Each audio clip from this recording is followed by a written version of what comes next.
नमस्कार दोस्तों, मेरा नाम है तुल श्रीवास्तव और स्वागत है आपका नेक्सस जीएस में।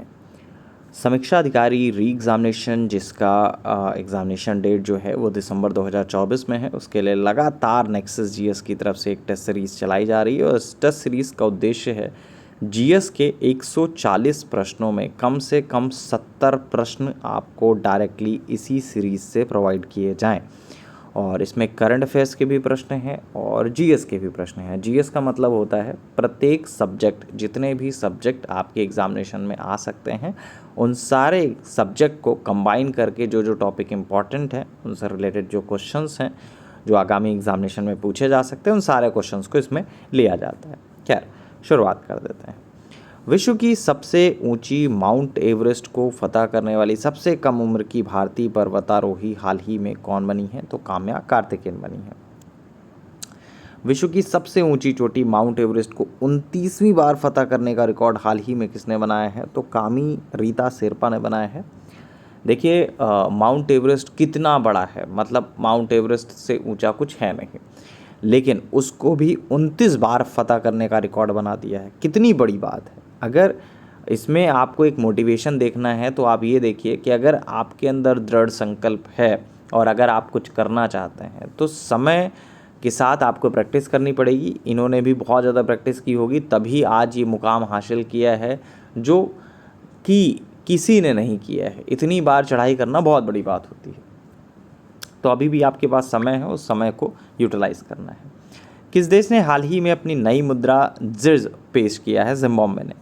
सुल्तान अजलान शाह ट्रॉफी 2024 हाल ही में किस देश ने जीती? तो जापान ने पाकिस्तान को हराकर। आईसीसी महिला T20 विश्व कप 2024 का आयोजन हाल ही में कहाँ हुआ? तो बांग्लादेश में। IQ एयर द्वारा जारी रिपोर्ट के अनुसार दुनिया का सबसे प्रदूषित शहर कौन सा रहा है? तो काठमांडू रहा है। नेक्स्ट है, नीचे दो कथन दिए गए हैं जिनमें से एक को कथन ए और दूसरे को कारण आर कहा गया है। कथन और कारण वाले प्रश्न ये आज के एग्जामिनेशन में अभी रिसेंट टाइम में जो जिस तरह के प्रश्न पूछे जा रहे हैं उसमें इस तरह के प्रश्न बहुत ज़्यादा पूछे जा रहे हैं, कथन और कारण वाले। तो भारतीय संघात्मक व्यवस्था को अर्ध संघात्मक कहा जाता है, सही है। भारत में एक स्वतंत्र न्यायपालिका है जिसे न्यायिक पुनरीक्षण का अधिकार है। तो है तो फिलहाल दोनों ही सही, ए आर दोनों सही हैं, परंतु आर ए की सही व्याख्या नहीं करता है। भारत के महान्यायवादी के संदर्भ में निम्नलिखित कथनों पर विचार कीजिए। तो महान्यायवादी कौन से आर्टिकल के तहत आता है? 76 में। तो राष्ट्रपति किसी ऐसे व्यक्ति की नियुक्ति करेगा जो उच्चतम न्यायालय के न्यायाधीश के रूप में नियुक्ति के लिए अर्हता होगा, सही है। महान्यायवादी इतना पारिश्रमिक प्राप्त करेगा जो संसद अवधारित करे, ये नहीं है सही। पहला ही आपका सही होगा। निम्नलिखित में कौन सा एक सही सुमेलित नहीं है? आर्टिकल्स दिए गए हैं, इनमें से कौन सा सही सुमेलित नहीं है? आर्टिकल 39A समान न्याय और निःशुल्क विधिक सहायता, सही है। आर्टिकल 40 ग्राम पंचायतों का गठन, सही है। 44 समान नागरिक संहिता, ये भी सही है। आर्टिकल 48 न्यायपालिका का कार्यपालिका से पृथक्करण, न्यायपालिका का कार्यपालिका से पृथक्करण नहीं है। आर्टिकल 48 में जो है वो कृषि और पशुपालन के संगठन से संबंधित है। अच्छा बताइएगा, आर्टिकल कौन सा आर्टिकल है न्यायपालिका का कार्यपालिका से पृथक्करण? कमेंट बॉक्स में आपको बताना है। आसान है, क्लास में तो बहुत बार बताया गया है, क्लास वाले बच्चे तो बहुत आराम से बता लेंगे इस चीज़ को। नेक्स्ट है, भारत के सर्वोच्च न्यायालय ने संविधान के आधारभूत ढांचे के सिद्धांत को स्पष्ट किया है। तो भारत के सर्वोच्च न्यायालय ने संविधान के आधारभूत ढांचे के सिद्धांत को किसमें स्पष्ट किया है? केशवानंद भारती वाद 1973 में। देखिए, केशवानंद भारती बनाम केरल राज्य जो वाद था 1973, उसके मामले में सर्वोच्च न्यायालय ने प्रस्तावना को भारतीय संविधान की मौलिक संरचना का भाग स्वीकार किया। सर्वोच्च न्यायालय के शब्दों में हमारे संविधान का प्रसाद जो है उद्देशिका में वर्णित बुनियादी तत्वों पर खड़ा है। यदि इनमें से किसी भी तत्व को हटा दिया जाए तो सारा ढांचा ही ढह जाएगा, अर्थात संविधान वह नहीं रहेगा, अर्थात अपना व्यक्तित्व व पहचान खो देगा। तो केशवानंद भारती। राज्यों में मुख्यमंत्री सहित मंत्रिपरिषद में मंत्रियों की न्यूनतम संख्या क्या हो सकती है? तो कितनी हो सकती है? 12। राज्यों में मुख्यमंत्री सहित मंत्रिपरिषद में मंत्रियों की न्यूनतम संख्या कितनी हो सकती है? 12। भारतीय संसद की सबसे बड़ी समिति कौन सी है? तो भारतीय संसद की सबसे बड़ी समिति कौन सी है? लोक लेखा समिति। 30 सदस्य होते हैं इसमें। नेक्स्ट है, निम्नलिखित में कौन सा एक सही सुमेलित नहीं है? कौन सा सही सुमेलित नहीं है? मूल कर्तव्य सही है, राज्य सही है, भारत का महान्यायवादी ये गलत है। देखिए, भारत का महान्यायवादी जो है आर्टिकल 76 में आता है और भाग 5 में आता है। भारतीय संविधान के आर्टिकल 371 आइया के अंतर्गत देश के किस क्षेत्र को विशेष स्थिति प्रदान की गई? तो किसको दी गई? हैदराबाद और कर्नाटका को। भारतीय संविधान का कौन सा आर्टिकल केंद्रीय सतर्कता आयोग का वर्णन करता है? तो केंद्रीय सतर्कता आयोग का वर्णन कौन करता है? उपयुक्त में से कोई नहीं। देखिए, केंद्रीय सतर्कता आयोग केंद्र सरकार में भ्रष्टाचार रोकने के लिए एक प्रमुख संस्था है। वर्ष 1964 में केंद्र सरकार द्वारा पारित एक प्रस्ताव के अंतर्गत इसका गठन हुआ था। भ्रष्टाचार को रोकने पर बनाई गई संथानम समिति की सिफारिश पर इसका गठन हुआ था। पंचायतों के लिए कराए जाने वाले सभी निर्वाचनों के संचालन का अधीक्षण, निदेशन और नियंत्रण निहित होता है। किस चीज़ पे निहित होता है? राज्य निर्वाचन आयोग में।